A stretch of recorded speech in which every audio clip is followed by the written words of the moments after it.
बिस्मिल्लाहिर्रहमानिर्रहीम राब सुनन मुर्तसुर सरवाई और लغوي معنی کچیر ته ویل کی دغه اور مرتسی د اف سره استعمالو ځکه ساده اور استعمال دون نه لري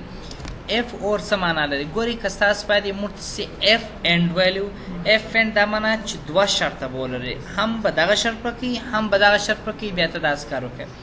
اف اور به د معنی لري زورت هم کې دغه شرط کې کې دغه پرکې ته دا کار داس کوي یعنی دوه شرطونه زماجي په دغه دوه شرطو کې کداغه نفر هر شرط پر کړیو ته دا کار داس وکړه مثلا په دولت کې د استخدام په وخت کې داس دی که یو چا 15 کاله کاري تجربه درلودله یا مثال درته یو نفر دی مثلا 15 کاله کاري تجربه لري یو نفر لیسانس دی زوم که چیر یو نفر لیسانس همیشه اتلیست که چیر بیا 12 پاسو دی باید 15 کاله تجربه ولري بیا شرط لیست یعنی په دغه دوه کې کده یو شرط پرکې دی شرط لیست کنو بیا ما شرط لیست کو نو اوس د جده پر یا مثلا فرض درته هم که چیر نارینه رالی که ایک گریڈ والی کو دی ماستری ته کامیاب کړي که ښځه راله که ایک گریډ والی کې بی گریډ والی چې ماستری ته کامیاب کړي دا یو امتیاز دی د پاره دا تستل ته کول سي مثلا په دې ځای کې زور کوم نمبر په دې ځای کې زور ته لیکم مثلا نیم په دې ځای کې مرتسول کو جندر په دې ځای کې وول کو مرتس چشي گریډ په دې ځای کې ځل کوم سټیټس مثلا زه یو حالت ورته لیکم په دې ځای کې زور ته لیکم زور ته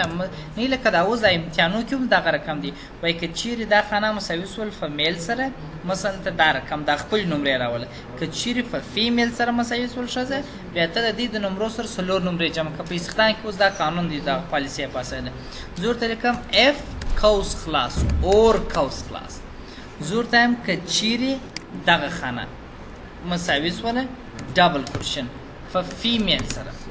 ډبل کوشن کاما یا دغه خانه مساوي سول ډبل کوشن په ا گریډ سره قوس بند کاما ته څه چمک ګوره دلته مرته ول ک چیرې فیمیل رااله بس اومه کار وکړه او ک چیرې ا گریډ رااله همه کار نو چیش وکم درته ول ک ډبل کوشن ماستری ته تللی ام ای کولای سي ډبل کوشن کاما که چیرې د دغه څخه نه ا گریډ چا وړي وو او نه هم میلو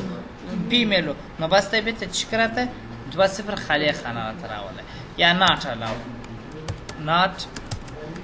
الیجیبل ډبل کوشن کوس بند انټر کیتاس اوس ناٹ الیجیبل دی دا په دې خطر سره چې نه یو شرط پر کړی او نه بل شرط پر دی که دغه یو شرط پر وایام کار کوي اوس مثلا ګوري په دې ځای کې مرتسی جانان ولکې مثلا دا نفر چې دی میل دی د بی گریډ ور دی د ناٹ الیجیبل دی په دې ځای کې خان دی د ایمیل دی د سی گریډ ور دی د ایم نسیتللی بل په دا ځای کې عمر دی د ایمیل دی ولې د ا گریډ ور ډایرکټ د ماستری ته کامیاب شو ولې کوم دل تراسو یو نوم ولیکو مثلا دلته ولیکو چې فیمیل کدی ا گریډ وړي ک بی گریډ وړي دا کامیاب ولې کوم مثلا فیمیل ده ول بی گریډ ور خو بیا هم کامیاب ده ځکه په جندر کې دا فیمیل لیکل شوی ده نو اف اور موږ هغه مال استعمالو چې موږ ته دوه شرطونه او په دوه شرطو کې موږ ته انتخاب که دغه شرط پرسو هم دا کار وکړي که دغه شرط پرسو هم دا کار وکړي چې په دغه کې هر شرط پرکې موږ ته دغه اف څخه استفاده کوي